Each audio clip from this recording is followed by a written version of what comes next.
Hi, my name's John. Welcome to a video that's all about a Chinese diesel heater. The Chinese diesel heater has been supplied to me by Banggood. I did a review on one 4 or 5 months ago, which was like the type you build in with a separate heater, separate fuel tank, separate wiring harness. I've now got one that's a complete unit. All it needs is fuel, 12 volts and an exhaust outside, and it's ideal for heating a workshop like this or even the other workshop up the garage. Before I start, I want to make one or two things perfectly clear. The first thing is Banggood don't make these, they're imported from China.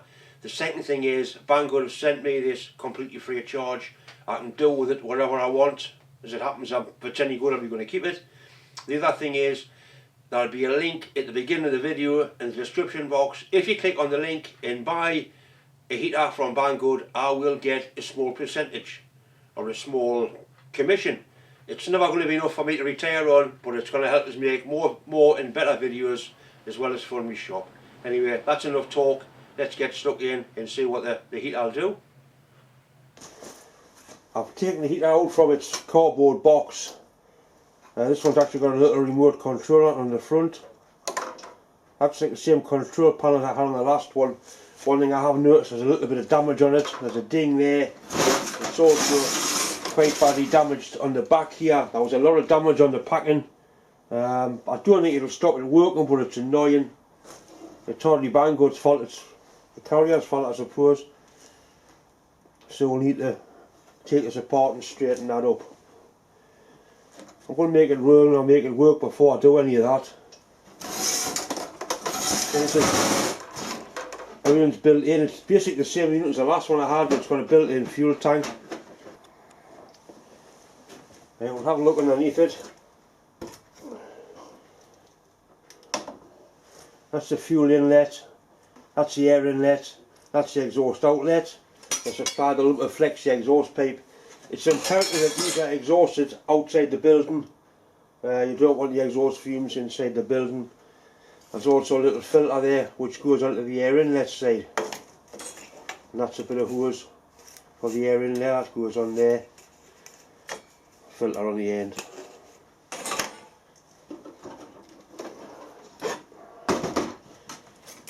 Supplied with a power cable, nice heavy flexible cable because it does pull quite a bit of current on initial startup. I think it was 10 amps the last one pulled on startup and 1.5 amps when it's running. You also get a big bag of hose clips, cable ties and some mounting bolts. So basically everything's there. It's just annoying, as I say, that it's been damaged in transit. I will take it apart and repair that, but it's not the end of the world, but it's not very good neither. That's the air inlet, this is the exhaust tube. You see, it's important that the exhaust is vented outside.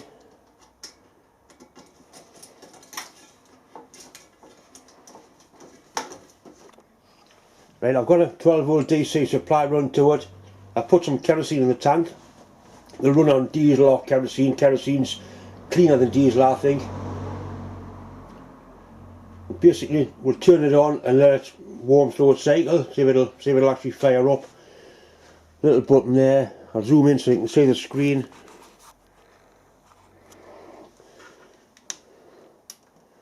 Right, see it's on. See a little picture of the fan running.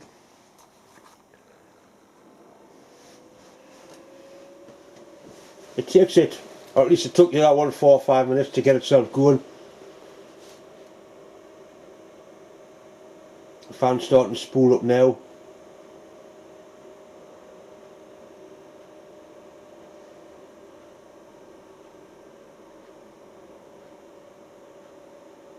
These two here also control the temperature. Turn the temperature up or down. Turn it to 35, nice and warm.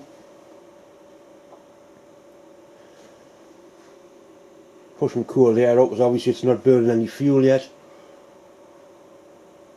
Before long you'll hear the pump start to tick. Right, you can hear the fuel pump ticking, and there's a little picture of the fuel pump there. Hear the exhaust starting to fire. It sounds like a gas turbine firing up actually. with fuel pumps, probably the noisiest part of the heater. I'll have a look inside the case and see how they've got it mounted.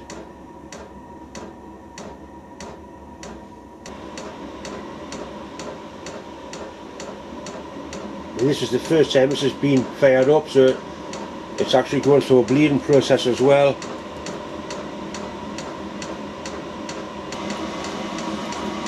Starting to put heat out now.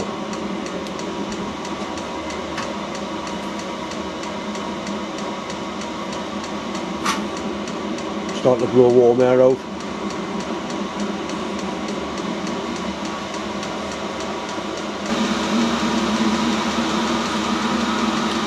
can see that there, point the laser onto it. Putting the air out there, it's up to 70 degrees C.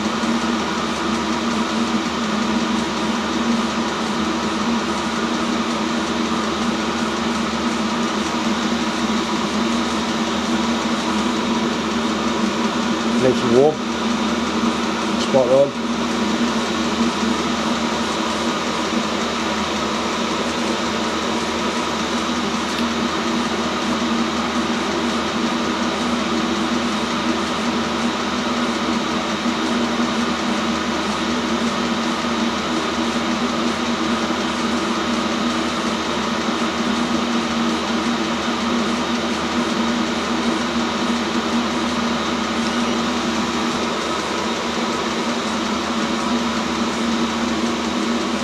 Like it. Exactly the same as the other one, except it's all contained in a nice little box.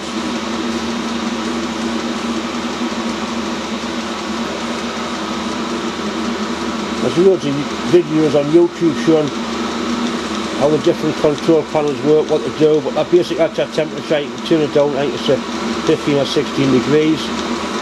It's got a thermostat here which will keep the down to 14 degrees and all the way up to 35.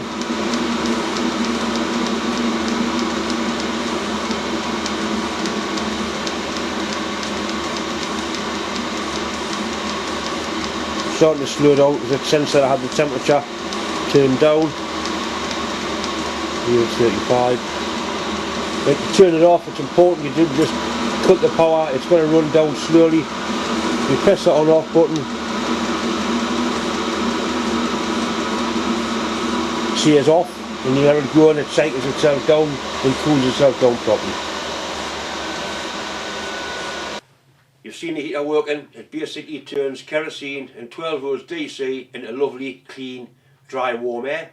Ideal for a workshop like this. As long as your exhaust outside, you've got no problems with fumes or anything like that. Would I buy one? Yeah, I would definitely buy one. I'm definitely going to keep this one and use it in this workshop all the time. The other one I've put in the other shed where the plasma cutter is. It's got it plumbed in there permanently. The only thing I would get for it is a silencer. The silencers aren't expensive and it does take a lot of the exhaust noise away. Anyway, I hope you enjoyed the video. Thanks for watching.